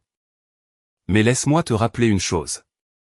Nous sommes mariés, légalement enregistrés, conjoints légalement reconnus. J'ai signé l'accord de divorce, mais jusqu'à ce que le divorce soit finalisé par un juge, nous sommes toujours mari et femme. Un mari et une femme qui se poursuivent pour détournement de fonds, qu'un tribunal accepte même l'affaire est à débattre. » Il pensait avoir trouvé ma faille. J'ai failli éclater de rire. « Tu penses vraiment que je n'y ai pas pensé ?» Je le regardai, mon ton si désinvolte que son expression se figea instantanément. « Julien, quand tu as détourné ces 6 sommes d'argent, tu les as transférées directement du compte de l'entreprise à ton compte personnel. Chaque mémo disait le prêt, mais tu n'as fourni aucune garantie, contourné tous les protocoles d'approbation et n'as jamais rien déposé auprès du service financier. Selon les statuts du groupe Blanchard, toute dépense du PDG supérieure à 1 million d'euros nécessite les signatures conjointes d'au moins 3 membres du conseil d'administration. Tu as contourné les statuts pour virer des fonds directement. Selon la loi, ce n'est pas un litige civil entre conjoints. C'est l'utilisation d'un privilège d'entreprise pour détourner des biens de l'entreprise. » Le coin de la bouche de Julien se contracta. Je continuai. Selon les lois fédérales sur la criminalité financière, un dirigeant qui abuse de sa position pour s'emparer illégalement des actifs d'une entreprise d'un montant exorbitant encourt une peine de prison fédérale importante. 15 millions d'euros. Dis-moi, penses-tu que cela compte comme un vol qualifié? Le dernier soupçon de confiance sur le visage de Julien commença à se briser. Mais il serrait toujours les dents, tenant bon. Il prit une profonde inspiration, baissant la voix, incapable de réprimer ses tremblements incontrôlables. Point alors j'ai toujours des biens matrimoniaux. Les actions du groupe Blanchard sont à ton nom, bien sûr, mais toute plus-value après le mariage est un bien commun. Tu ne peux pas te débarrasser de moi. En disant cela, il sortit son téléphone, faisant frénétiquement défiler ses contacts comme s'il cherchait un avocat. Prends ton temps. Je sortis un enregistreur numérique argenté de ma pochette. Son boîtier métallique capta la lumière froide. Je le tins devant Julien et appuyai sur le bouton de lecture avec mon pouce. D'abord, des bruits de fond bruyants comme ceux d'un dîner. Puis une voix. La voix de Julien, semblant quelques années plus jeune, portant le ton arrogant et désinhibé de quelqu'un qui a bu quelques verres. Tu penses que je l'aime vraiment? Tu plaisantes? Elle est pas mal, mais elle est aussi ennuyeuse qu'un bout de bois. Passer trop de temps dans la même pièce qu'elle me donne l'impression d'étouffer. Je l'ai épousée uniquement pour l'argent. Ces propriétés qu'elle détient sont toutes des biens immobiliers de premier ordre à Paris. Ces biens immobiliers valent à eux seuls près de 30 millions. Une fois qu'elle aura signé les papiers et tout cédé, je pourrai enfin assurer ma position au sein du groupe. Le moment venu, si elle veut rester, je la garderai comme décoration. Si je ne veux pas d'elle, la mettre à la porte ne me coûtera pas un sou. L'enregistrement continua. La voix ivre de Julien devint encore plus excitée. Quelqu'un à côté de lui semblait être d'accord avec lui. Tu es vraiment impitoyable. Elle ne peut pas te déjouer du tout. Je lui ai dit qu'elle signait une autorisation de gestion financière. Elle n'a même pas regardé avant de signer. Une femme comme ça, c'est juste un coffre-fort ambulant envoyé par Dieu. Ce serait un crime de ne pas en profiter. Toute la salle de banquet était aussi silencieuse qu'un cimetière. Julien resta figé sur place comme si un seau d'eau glacée lui avait été versé sur la tête. Son visage devint d'un vert pâle maladif. Sa bouche s'ouvrit et se ferma, sa gorge produisant un son rauque et faux. La main tenant son téléphone tomba à son côté, ses doigts tremblant violemment. Point-toi. Sa voix se brisa finalement complètement, la fin se brisant en morceaux. Comment as-tu eu ça? Cet enregistrement date d'il y a 3 ans. Il y a 3 ans, toi et tes potes de fac dîniez dans un club privé à Paris. Cette nuit-là, j'ai récupéré l'enregistreur. J'arrêtai la lecture et le regardai calmement. La personne assise à côté de toi qui était d'accord avec toi était Pierre Morin. C'était quelqu'un que mon grand-père avait placé près de toi. Il a tout enregistré. Il m'a été remis le soir même. Julien, sais-tu combien de fois j'ai écouté cet enregistrement au cours des 3 dernières années? Il recula en trébuchant, son mollet heurtant le pied d'une chaise, manquant de tomber. Chaque fois que tu me souriais. Chaque fois que tu disais « Merci pour ton travail acharné, chérie ». Chaque fois que tu jouais le mari parfait à l'extérieur pour que les médias prennent des photos. Chaque fois. J'ai sorti cet enregistrement et je l'ai réécouté. Je fis un pas en avant, me rapprochant de lui. Ma voix resta parfaitement égale. J'avais besoin de me rappeler ce qui se cachait exactement sous ton visage souriant. Julien s'effondra dans la chaise, se couvrant le visage des 2 mains. Ses épaules tremblaient violemment. D'entre ses doigts, 1 ou 2 sanglots réprimés et brisés s'échappèrent. S'il pleurait parce qu'il était fini ou s'il pleurait sur la toile complexe qu'il avait tissée, pour se rendre compte que depuis le tout début, c'était une pièce entièrement orchestrée par moi, lui seul le savait. Monsieur Bernard intervint au bon moment, sa voix dénuée d'émotion. Monsieur Blanchard, sur la base du contenu de cet enregistrement, vous êtes soupçonné d'avoir utilisé des moyens frauduleux pour vous emparer des biens d'autrui. Le montant est exorbitant. Cet enregistrement est une preuve valide pour un litige civil.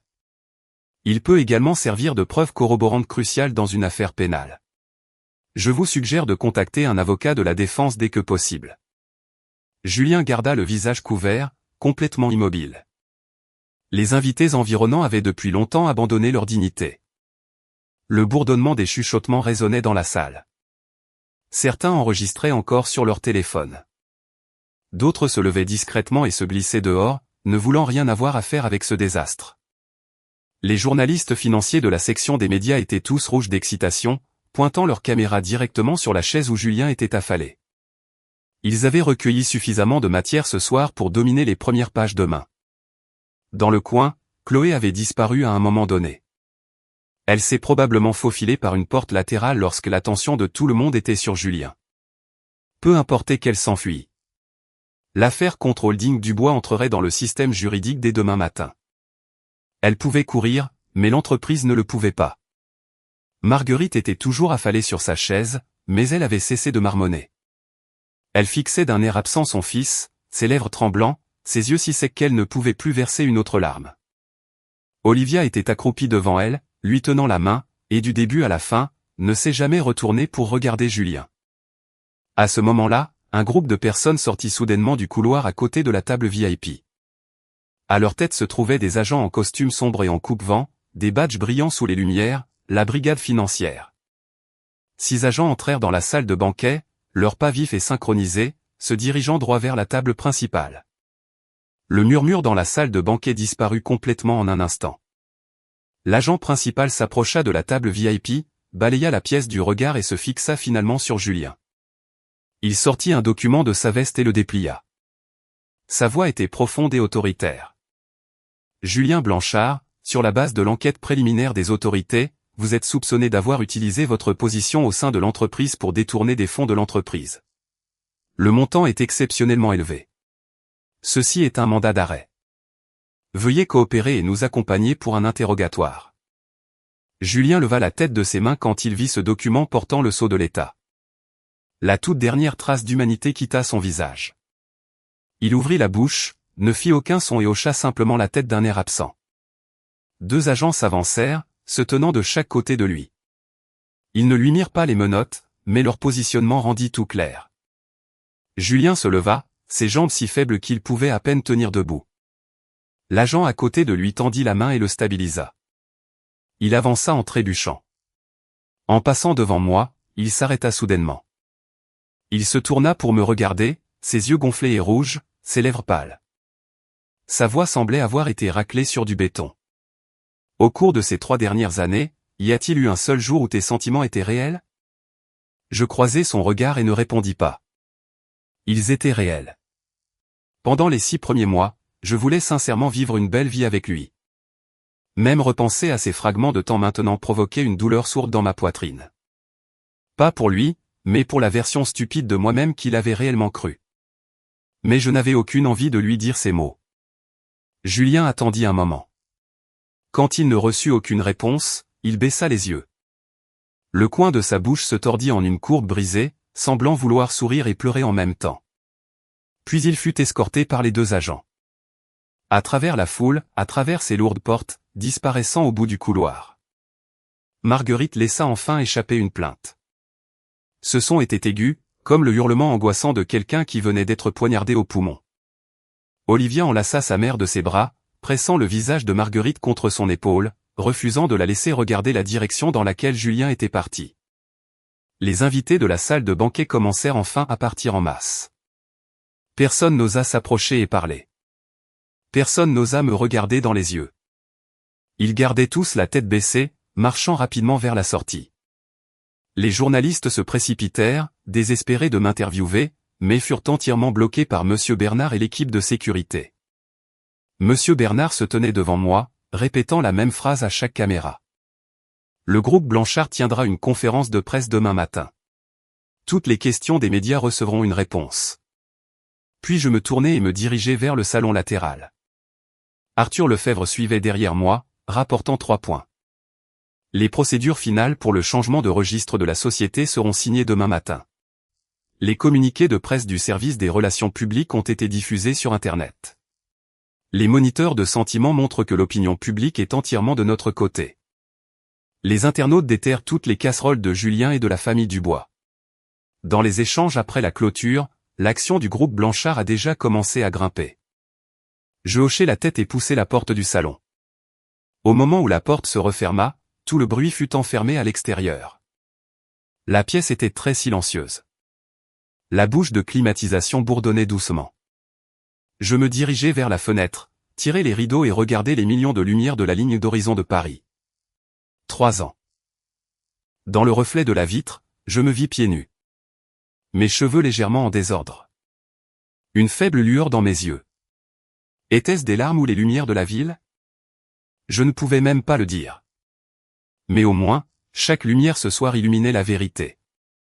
Le lendemain matin à 9 h, le hall d'entrée du siège du groupe Blanchard était bondé de journalistes financiers. 3 rangées complètes de caméras étaient installées. Des cars de reportage remplissaient la place à l'extérieur. Le service de sécurité de l'entreprise a dépêché des dizaines de gardes pour maintenir l'ordre, installant des cordons de police, mais les journalistes affluaient toujours vague après vague comme une marée. L'écran du téléphone de tout le monde se rafraîchissait avec le même titre du jour au lendemain, bouleversement au groupe Blanchard. Une héritière mystérieuse émerge. L'ancien PDG arrêté pour crime financier. Au moment où M. Bernard poussa les portes tournantes, la densité des flashs des appareils photo transforma pratiquement le hall en plein jour. Plus d'une douzaine de microphones furent tendus à la fois. Les questions des journalistes se superposèrent en un mur de bruit. Madame la Présidente, quel est le statut actuel de Julien Blanchard? Madame Blanchard, des rumeurs sur Internet affirment que vous avez caché votre identité pendant 3 ans par vengeance. Est-ce vrai? Madame Blanchard, le raid sur Holding Dubois a-t-il un rapport avec vous? Monsieur Bernard bloqua la foule, répétant la même phrase sans expression. La conférence de presse commencera à 10 h précises. Toutes les questions recevront une réponse à ce moment-là. Veuillez faire place. Je traversai la foule et entrai dans l'ascenseur privé. À la seconde où les portes se fermèrent, le chaos fut scellé derrière les panneaux de métal, ne laissant que le faible bourdonnement des câbles de l'ascenseur nous emmenant vers le haut. Debout à côté de moi, Monsieur Bernard ouvrit sa tablette et rapporta « Les modifications du registre de la société ont été entièrement achevées tôt ce matin. La nouvelle licence commerciale est accrochée sur le panneau d'affichage dans le hall. Le service juridique a soumis tous les dossiers de Julien aux tribunaux. La brigade financière a déterminé préliminairement que les preuves atteignent le seuil d'inculpation. La prochaine étape est un mandat d'arrêt officiel.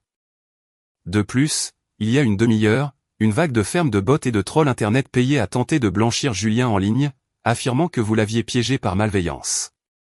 L'équipe de relations publiques a déjà réprimé cela. Avez-vous retracé le financement des trolls?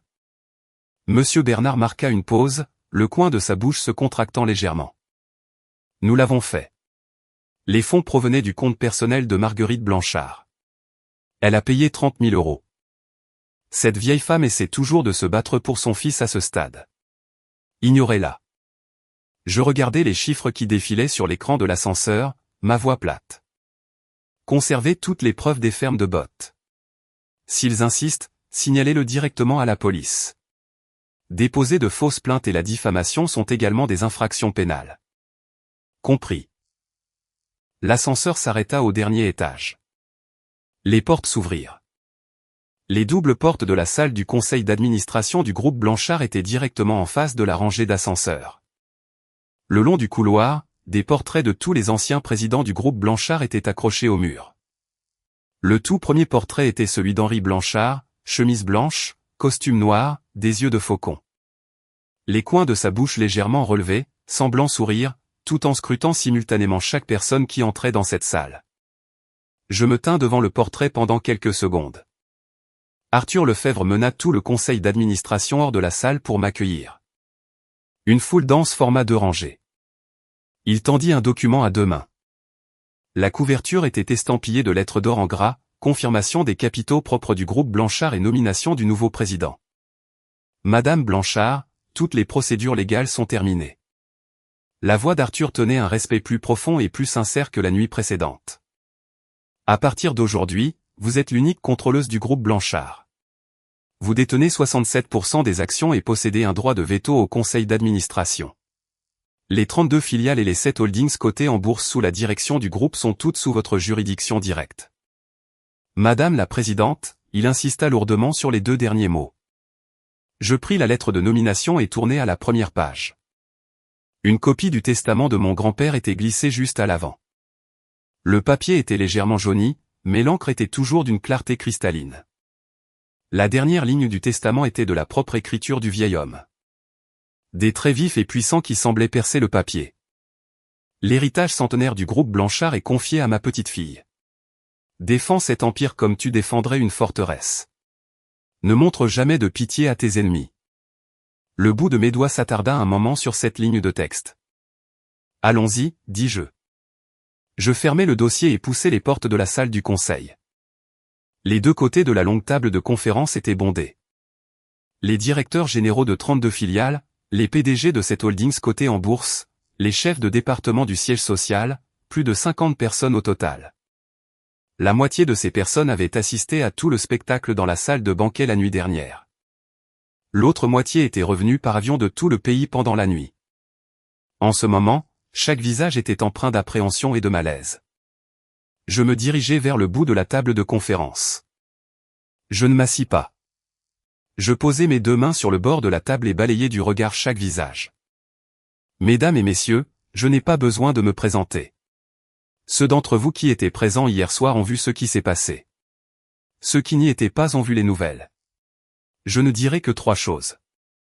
La salle du conseil était si silencieuse que le seul son était celui des bouches de climatisation. Premièrement, l'ère Julien est terminée. Chaque contrat qu'il a signé pendant son mandat sera examiné un par le service juridique. Tout ce qui implique des conflits d'intérêts sera annulé. Tout ce qui implique une activité criminelle sera remis aux autorités. Peu m'importe si les personnes impliquées sont ses anciennes relations ou des parents de la famille Blanchard. Tout sera traité dans les règles. Les visages de plusieurs personnes dans la salle pâlirent visiblement. Deuxièmement, le groupe Blanchard subira immédiatement une restructuration complète de l'entreprise. Il n'est pas impossible pour quiconque assis ici de conserver son emploi. Je vous donne une période d'essai de 3 mois. Si vous atteignez vos objectifs et coopérez, vous restez. Si vous la coulez douce, acceptez des pots de vin, ou avez gravi les échelons parce que vous avez léché les bottes de Julien, rendez-vous service et partez avec un peu de dignité. Si vous manquez de dignité, le service juridique vous escortera dehors. La pression dans la salle du conseil baissa encore plus. Troisièmement. Je fis une pause, mes yeux se posant sur le siège de la directrice marketing. Olivia Blanchard était assise là, le dos parfaitement droit, son visage ne révélant aucune émotion, mais ses mains étaient fermement serrées sur ses genoux. Troisièmement, la directrice marketing Olivia Blanchard est promue vice-présidente exécutive, supervisant la stratégie de marque et de marché. Son bilan parle de lui-même. Cela n'a rien à voir avec Julien. Olivia releva brusquement la tête, quelque chose brillant dans ses yeux. Elle pinça les lèvres, se leva et m'offrit une légère révérence. Sa voix était stable, bien qu'elle ait légèrement vacillé à la toute fin. Merci, Madame la Présidente. Je hochai la tête, puis me redressai. C'est tout. La séance est levée. Plus de 50 personnes se levèrent à l'unisson. Les pieds des chaises raclèrent le sol, créant un bruit chaotique. Personne ne chuchota. Personne ne sortit son téléphone pour vérifier ses messages comme il le faisait habituellement. Tout le monde sortit tranquillement. Sur chaque visage étaient écrits les mêmes mots. Le ciel avait vraiment changé. En sortant de la salle du conseil, Olivia me poursuivit. Madame Blanchard, attendez un moment.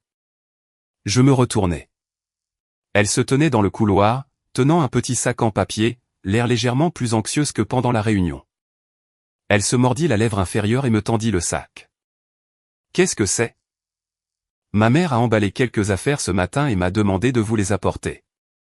La voix d'Olivia était basse, portant une tension extrêmement artificielle. Elle a dit. Elle a dit qu'elle était vraiment désolée.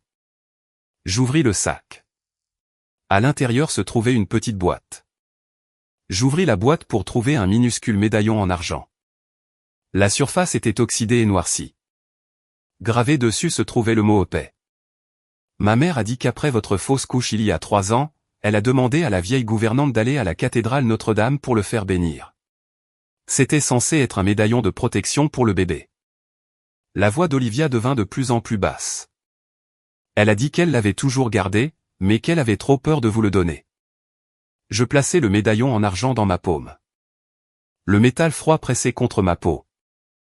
Il était très petit et très léger, comme une feuille sèche et flétrie. Il y a 3 ans, cet hiver-là, j'étais allongé seul dans le lit d'hôpital. Dehors, un blizzard faisait rage. Le chauffage dans la chambre d'hôpital fonctionnait à plein régime. Pourtant, j'avais toujours froid. Personne n'est venu me rendre visite. Personne n'a appelé.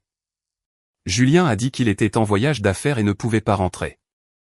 Marguerite a déposé un sac d'oranges, m'a dit de guérir rapidement et de rentrer à la maison pour travailler. Et puis elle est partie. Cette nuit-là, j'ai pleuré longtemps. Après cela, je n'ai plus jamais pleuré. Où est ta mère maintenant? Je remis le médaillon dans la boîte et fermai le couvercle, ma voix parfaitement calme. À la maison. Les agents de la brigade financière sont revenus tôt ce matin et ont gelé plusieurs comptes bancaires à son nom. Ils ont dit que ces comptes étaient liés aux fonds illicites de Julien. Olivia serra les poings, sa voix commençant enfin à trembler. Éléonore. Elle utilisa mon vrai nom, puis se corrigea rapidement. Madame Blanchard, je sais que ma mère vous a fait beaucoup de mal. Je ne vous demande pas de lui pardonner, mais si possible, pourriez-vous s'il vous plaît ne pas engager de poursuite pénale contre elle? Elle est âgée. Son cœur n'est pas en bon état. Je regardais Olivia. Elle se tenait là, les yeux rouges, mais elle se forçait à ne pas laisser les larmes couler. Son dos était droit.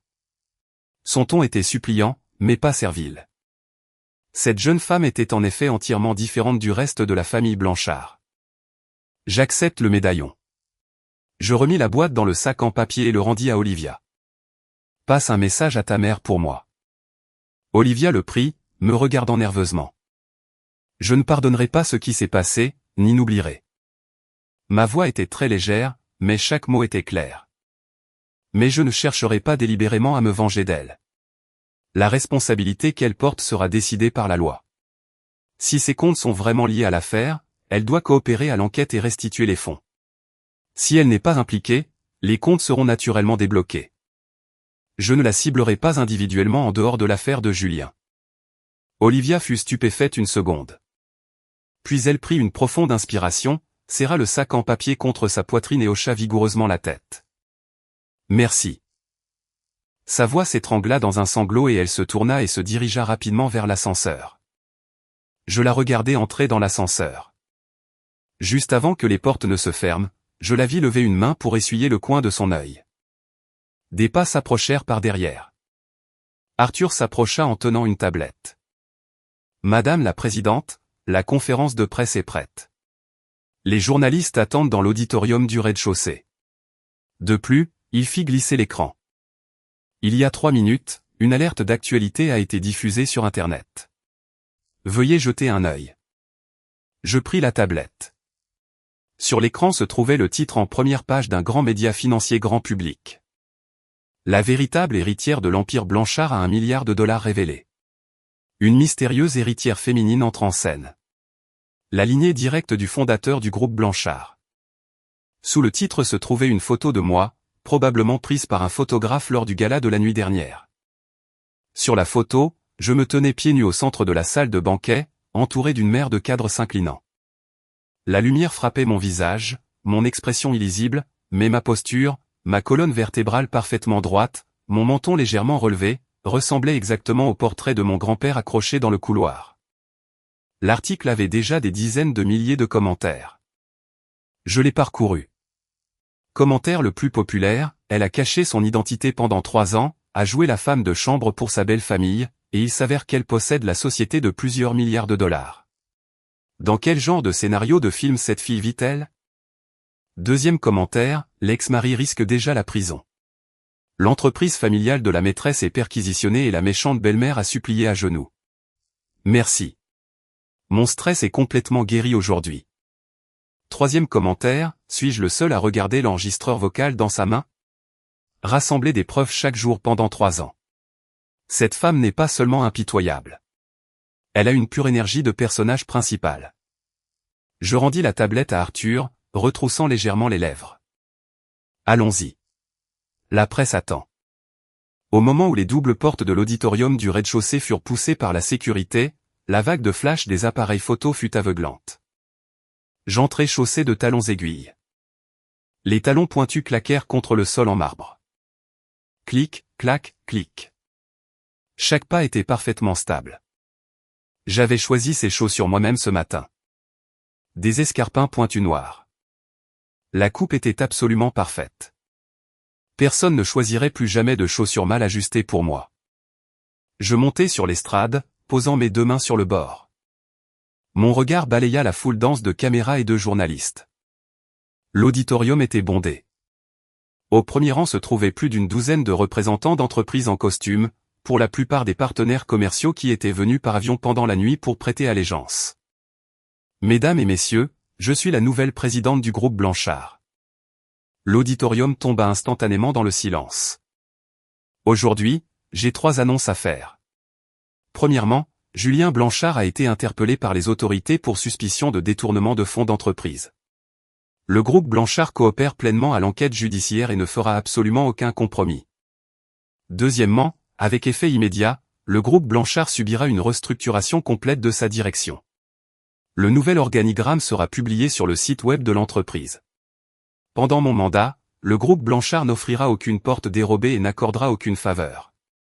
Troisièmement, je fis une pause.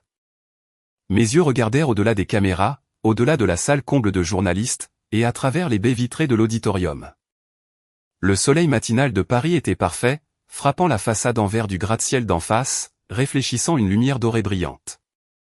Troisièmement, l'orientation stratégique du groupe Blanchard pour les 5 prochaines années s'orientera vers les secteurs de la technologie et de l'énergie verte. Le groupe Blanchard n'arrêtera pas sa progression simplement parce que le capitaine a changé. Mon grand-père, Henri Blanchard, a passé 30 ans à transformer une petite entreprise en un empire de plusieurs milliards de dollars. J'ai passé 3 ans à reprendre mon nom. À partir d'aujourd'hui, je passerai le reste de ma vie à mener le groupe Blanchard exactement là où il doit être. La salle fut silencieuse pendant une seconde. Puis le bruit des obturateurs des appareils photo et des applaudissements tonitruants éclatèrent simultanément comme une averse retardée de 3 ans qui s'abattait enfin du ciel. Je me tenais à la tribune, un très léger sourire retroussant le coin de ma bouche. Derrière moi, l'immense écran s'alluma. Le logo doré du groupe Blanchard tourna lentement. En dessous, une ligne de texte était clairement affichée pour que tout le monde la voie, présidente du groupe Blanchard, Éléonore Blanchard. Éléonore. C'était le nom que mon grand-père m'avait donné. Il signifiait une lumière brillante destinée à guider à travers les ténèbres. Dans les dernières lignes de son testament, il avait écrit « Ce nom est destiné à honorer ceux que nous avons perdus et à protéger l'empire que nous devons préserver. » Il m'a fallu 3 ans, mais j'avais enfin placé ce nom exactement là où il devait être. Alors que la conférence de presse se terminait, je descendis de la tribune. Monsieur Bernard me tendit mon téléphone. Marguerite Blanchard vient d'essayer de vous appeler plusieurs fois. Je pris le téléphone et jetai un coup d'œil au journal des appels. 6 appels manqués, tous du même numéro. Je verrouillai l'écran et laissai tomber le téléphone dans ma pochette. En sortant par les portes latérales de l'auditorium, je regardai à travers les baies vitrées au bout du couloir. Dehors, un pigeon gris décolla du toit du bâtiment d'en face. Il battit des ailes quelquefois et s'envola droit dans cette étendue de lumière dorée. Je m'arrêtai une seconde, puis continuai à avancer. Mes talons aiguilles claquèrent contre le sol en marbre. Clic, clac, clic. Chaque pas plus stable que le précédent. Derrière moi se trouvait la conférence de presse, qui ne s'était pas encore dispersée. Devant moi se trouvaient les portes principales du siège du groupe Blanchard. La lumière du soleil se déversait à travers les murs de verre, peignant tout le couloir d'or. Je poussai les portes et sortis. Le vent balayait les gratte-ciel de Paris, soufflant les mèches de cheveux rebelles de mon front. Je penchai la tête en arrière et regardai le ciel bleu brillant au-dessus. Soudain, je me souvins de la dernière fois que mon grand-père m'avait tenu la main il y a 3 ans. Il n'avait rien dit. Il avait juste serré ma main fermement. Je me souviens encore de la force de cette poigne à ce jour. C'était comme s'il me disait, continue d'avancer. Ne regarde jamais en arrière.